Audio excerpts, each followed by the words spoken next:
একজন জেলে রাতে নদী থেকে মাছ ধরে বাড়ি ফিরছিলেন।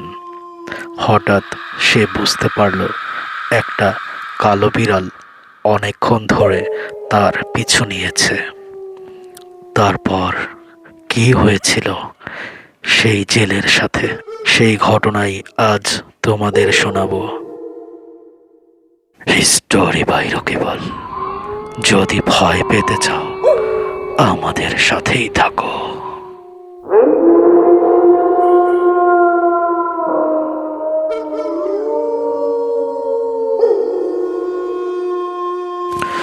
ঘটনাটা 1993 সালের অগাস্ট মাসের বরিশাল মেহেন্দিগঞ্জ উপজেলার একটি ছোট গ্রাম চরখালপাড়া।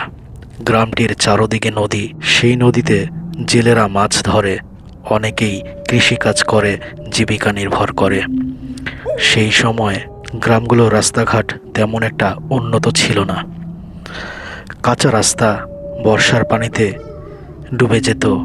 শীতকালে নদীর কুয়াশা, দূরে বনে শিয়ালের হাঁক, আর চারপাশে নদীর স্রোতের শব্দ, সব মিলিয়েই এক অদ্ভুত সুন্দর সেই গ্রাম। গ্রামটির প্রায় 80% লোক কৃষিকাজ ও মাছ শিকারী। এই গ্রামের একজন জেলে, তার নাম মজনু মিয়া। তার বয়স আনুমানিক 42 হবে হয়তো। মজনু মিয়া ছোটবেলায় তার বাবার কাছ থেকে মাছ শিকার করা শিখেছে। এখন তার জীবনের নেশা ও পেশা সবই এই মাছ ধরাকে কেন্দ্র করে। মজনু মিয়া খুব সাহসী লোক ছিলেন। রাতে নদীতে জাল ফেলতে কোনোদিনও তার ভয় লাগেনি। তার বাড়ি খালপাড়ার পশ্চিম পাড়ায়। স্ত্রী এবং 2 ছেলে আর বৃদ্ধ মাকে নিয়েই তার সংসার। ঘটনাটি ঘটে বৃহস্পতিবার রাতে।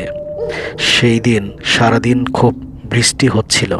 শুক্রবারে হাট বসে গ্রামের বাজারে, তাই প্রতি বৃহস্পতিবার অনেক রাত পর্যন্ত মাছ ধরতে হয় মঞ্জু মিয়ার। সচরাচর এত রাত পর্যন্ত মাছ ধরা লাগে না, তবে যদি সেটা হয় হাটবারের আগের দিন তাহলে তো কোনো কথাই নেই।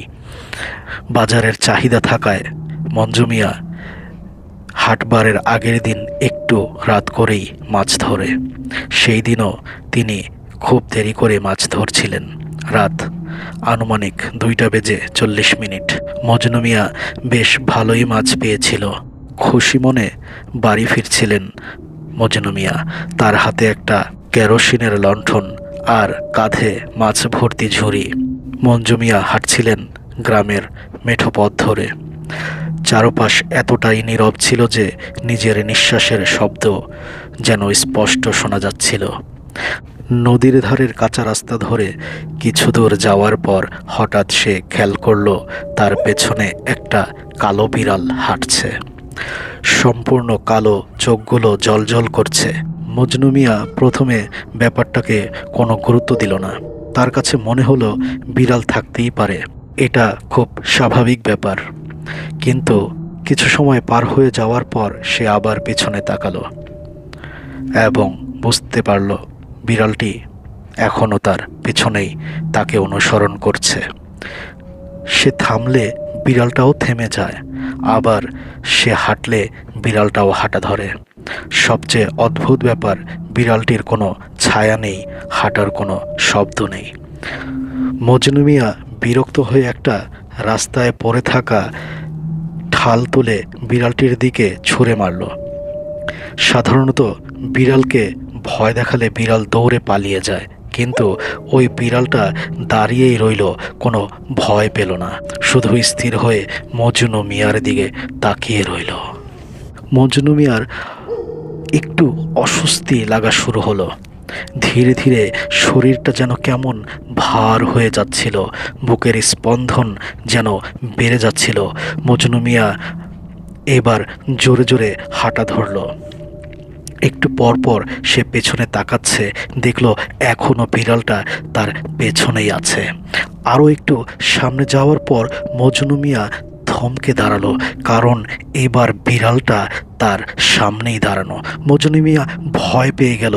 এই তো 1 সেকেন্ড আগেই বিড়ালটা তার পেছনেই ছিল, কিন্তু হঠাৎ করে এত দ্রুত সময়ে কিভাবে একটা বিড়াল চোখের পলকেই সামনে এসে দাঁড়ালো। এবার মজনু মিয়া রাস্তা বদল করে বাঁশঝাড়ের পাশে সরু রাস্তা দিয়ে হাঁটা ধরল। কয়েক মিনিট পার হওয়ার পর সে আবারও থমকে গেল, কারণ সেই কালো বিড়ালটা এবার তার সামনে আবারও বসে আছে। মজনু মিয়ার কাছে ব্যাপারটা এমন লাগছিল যেন বিড়ালটা তাকে ঘিরে ফেলেছে। এবার বিড়ালটা ধীরে ধীরে মজনু মিয়ার সামনেই এসে দাঁড়ায়। অদ্ভুত শব্দে ডাকছিল সেই বিড়ালটা। সেই ডাক যেন সাধারণ বিড়ালের ডাক না, মনে হচ্ছে কোনো মানুষ গলা চেপে কাঁদছে। ভয়ে মজনু মিয়ার শরীর কাঁপতে শুরু করে। তার বুঝতে দেরি হয় না, এটা কোনো সাধারণ বিড়াল না, এটা বিড়ালের রূপে অন্য কিছু। মজনু মিয়া ভয়ে তার সাথে থাকা মাছগুলো ছুঁড়ে মারে সেই বিড়ালের কাছে মাটিতে, আর দোয়া দরুদ পড়তে পড়তে অন্য রাস্তায় হাঁটা ধরে। কিছু দূর যাওয়ার পর মজনু মিয়া পেছনে ফিরে আবার তাকায়, দেখল কেউ নেই। এবার মজনু মিয়া যেন জোরে একটা নিঃশ্বাস ফেলল। সে যেন আবার প্রাণ ফিরে পেল। সে রাতের ঘটনা মজনু মিয়া আজও ভোলেনি, হয়তো কোনোদিনও ভুলতে পারবে না। সে রাতে কি হয়েছিল মজনু মিয়ার সাথে? সেই রাতে কি হয়েছিল মজনু মিয়ার সাথে? সেই বিড়ালটি আসলে কি কোনো সাধারণ বিড়াল ছিল, নাকি বিড়াল রূপে কোনো পিশাচ?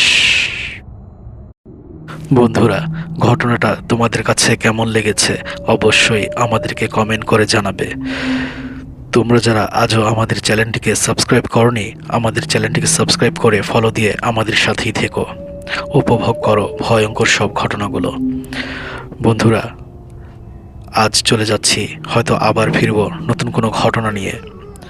ততক্ষণ পর্যন্ত তোমরা ভালো থেকো। তোমরা যদি আমাদের কাছে ঘটনা পাঠাতে চাও, আমাদের ইমেল অ্যাড্রেসে ঘটনা পাঠাতে পারো।